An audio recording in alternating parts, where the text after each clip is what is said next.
Bonjour. Bonjour Courtney. Bonjour Maxence. Je m'appelle Courtney Roy et je suis canadien. Je suis né en North Bay, Ontario. Et j'ai grandi en fait entre Ontario et Colombie-Britannique. Mais ça fait 20 ans maintenant que je suis en France, donc ça fait longtemps. J'ai déménagé après, j'ai fini à l'université. C'est un film canadien. À la base, c'est une coproduction anglais-canadien. Et pour moi, revenir, en fait, je voulais faire un film canadien, même si j'y vis plus, c'est quand même. C'est mes racines canadiennes, c'est quand même le paysage, ma jeunesse, toutes ces choses informatives pour un travail, un parcours artistique, ça joue dedans. Donc, pour moi, c'est super cool, en fait, de revenir. En fait, j'ai déjà fait Calgary, CUF, et maintenant, c'est le Premier Québec à Montréal. Et moi, c'est génial. Hein. C'est super cool que ça tourne un peu au Canada et que ça fait, voilà, que les Canadiens le voient, que ça a un peu de buzz ou que c'est accepté dans ces super festivals comme ça. Donc, souvent, ce que j'ai dit quand les gens me demandent c'est quoi le pitch de ton film, j'ai dit, en fait, je propose 3 questions. Est-ce que vous aimez les monstres? Et les gens, tu aimes bien les monstres, Max? Oui, ok, cool. Est-ce que tu aimes bien le mucus? Oui, dis oui. Ok. Est-ce que tu aimes bien les scènes de sexe très mal à l'aise? Très bizarre. Non, ok. Bon, si tu dis oui à tous ces 3 trucs, je dis, va voir mon film. Allez voir. C'est comme ça, parce qu'en fait, c'est un film qui doit être expérimenté plutôt que expliqué. L'histoire, le narratif, c'est assez tordu. Si je commence à dire pas, en fait, c'est une femme qui cherche un monstre et une autre nana qui cherche des monstres qui est disparu. Elle se rend compte que, tu vois, ça commence à être très long et très descriptif. Et en fait, je pense que les gens ils vont perdre le fil rapidement si j'essaie d'expliquer. Donc, je fais 3 questions comme ça. Vous aimez les monstres? Vous aimez le mucus? Et vous aimez bien les scènes de sexe mal à l'aise? Alors, si c'est oui, c'est un film pour vous. Ça, c'est mon pitch. Vendu. L'idée de doppelganger. Bonne question. Je pense que avec l'écrivain Paul, qui est le scénariste, moi et lui, on aimait bien.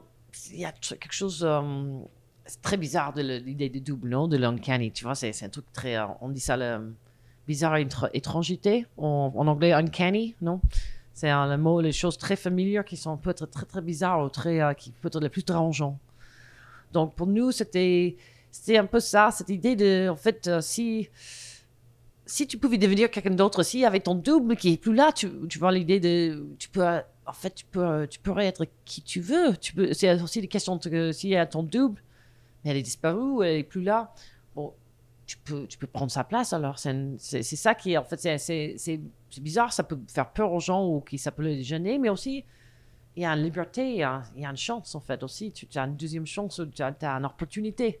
Donc il y a quelque chose de positif dans ce sens aussi. Donc on aimait bien que le truc bizarre, étrange et le côté possibilité. On a créé le Souka un peu de nulle part. Évidemment, on s'est fait inspirer par plein de cryptides différentes sur les mythologies, sur leur développement, leur évolution. Tout ça, moi j'aime bien. Donc, c'est pas qu'on a pompé, pioché dans tous les cryptides, mais on s'est fait inspirer évidemment par plein de choses. La seule chose que je pense qu'avec le Bigfoot, le Sasquatch, c'était qu'il y a une idée que peut-être c'est un être interdimensionnel, tu vois, qui peut voyager dans le temps, dans l'espace. C'est un truc tous métaphysique que juste un animal physique qui vit sur Terre. Ça, j'aimais bien cette idée de Sasquatch. Donc, ça, c'est une inspiration, mais après, nous, c'était pas du tout basé. On voulait créer notre propre monstre, justement pour éviter tous les stéréotypes, les idées conçues, tu vois, qui existent déjà dans les têtes, dans le collectivité en général des gens, sur ces légendes.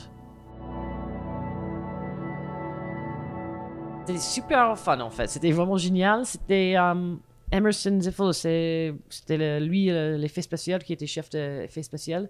On avait décrit cette scène-là, j'ai pas ça les séquences de rêves, c'est pas vraiment des rêves, mais bon. Je vais lui expliquer, tu vois, en écrivant des idées, des flashs, des mains, des trucs comme ça. Et en fait, lui, voilà, il est juste dans son studio avec son équipe, ils ont fait une sorte de grande boîte qu'on a appelée des cavités, mais moi je l'appelais la grande vagine, parce que c'est une grosse boîte avec des sortes de morceaux de chair, évidemment, qui sont pas des vraies chairs, qu'on peut couvrir de muqueuses et que tu peux rentrer, les acteurs peuvent rentrer en dessous comme ça, et ils montent là dans un gros trou de l'été, c'est comme ça, et c'est presque comme être né, tu vois. Et ils sont couverts de muqueuses, c'est très freudien, c'est très primaire, tu vois. Et vraiment, c'était vraiment entre des scènes avec des acteurs que cette boîte était là dans le jardin de la maison, on tournait, et quand on foutait un acteur là-dedans, on couvre le mucus et on tournait pour 5 minutes des choses, et après on répare, on continue à tourner le reste des scènes.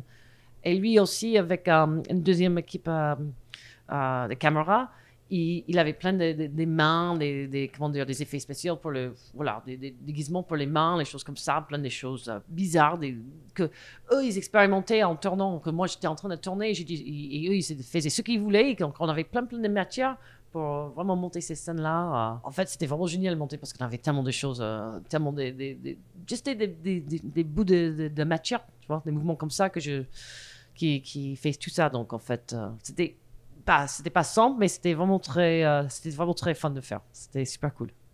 C'était vraiment un plaisir. Tous les trucs qui étaient avec le monstre, le mucus, tout ça, c'était vraiment génial. Bah, le gros challenge, la scène, c'était un gros challenge, c'était la scène, un peu le climax, tu sais. Moi, je peux pas dire tout, mais le climax, tu vois, dans le garage, c'est un gros challenge dans le sens que c'était une très grande journée. Et là, quand on a commencé à tourner cette scène, on était déjà en overtime, ou on était presque en overtime.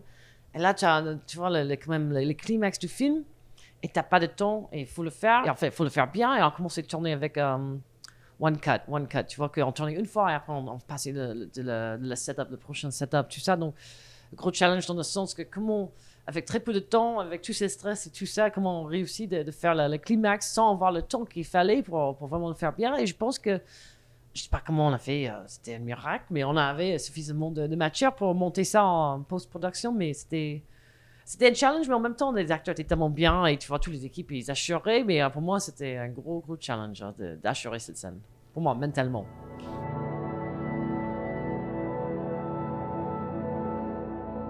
C'est mon père, voilà, je le rencontre quand je suis née. C'est mon père, en fait. C'est un vrai caractère, c'est un vrai cowboy dans un sens. Je l'avais photographié pas mal. J'avais fait tourner ce petit film. C'est pas un acteur professionnel. C'est un non-acteur, mais il joue un peu lui-même, tu vois. Donc, ouais, dans un sens lui-même. Donc, il voulait vraiment avoir un rôle dans le film, et moi, je voulais lui donner. Donc, c'était vraiment ça. Qu'est-ce que je mène de mes acteurs? Tu sais, moi, c'est mon premier film long-métrage. J'ai pas beaucoup d'expérience comme réalisateur. Et eux, ils étaient tellement. Évidemment, moi, je voulais qu'ils soient confortables, que je communique avec eux, que je les amène comment dire, avec moi dans cette journée, cette voyage, pardon. Mais ils sont tellement talentés que, évidemment, on discutait tout ça, mais eux, ils avaient déjà créé le parc. Quand je les castais, c'était eux déjà, donc la moitié du boulot était déjà fait dans ce sens. Donc moi, je travaillais, j'étais à l'écoute. Évidemment, je faisais mes petites modifications, mais en fait, je n'ai pas trop touché non plus. Tu vois, j'ai laissé faire le truc, je discutais, blablabla, mais je ne suis pas un réalisateur derrière pour proposer de complètement changer de leur performance et tout ça. Donc, moi, c'était plutôt si c'est pas cassé, je vais pas essayer de le réparer, en fait. Après, évidemment, j'étais là, tu vois, c'est mon rôle, mais c'est eux qui m'ont appris beaucoup de choses, en fait. Don't Look Now de Nicholas Roeg. Tu vois maintenant avec c'est pas le chaperon, le cap rouge, quoi, le manteau rouge, ouais. C'est mystérieux, c'est une sorte de truc avec le temps aussi, tu sais pas qu'est-ce qui se passe, c'est pas que le temps, mais évidemment, c'est des choses paranormales qui arrivent, c'est plein de choses, ça m'a suscité, je sais pas, c'est presque, je peux pas expliquer, mais ce film m'a touché tellement que c'est juste un film pour moi qui m'a bouleversé vraiment. Donc c'est un des films qui reste dans ma tête, que je réfléchissais pour très longtemps après que je l'ai vu. Et ça, c'était une inspiration. Évidemment, il n'y a rien à voir les histoires, mais dans ce que ça donne, tu vois, à moi, tous les sentiments, tout ce que ça a relevé en moi, j'avais envie d'essayer de créer ces émotions comme ça avec mon film.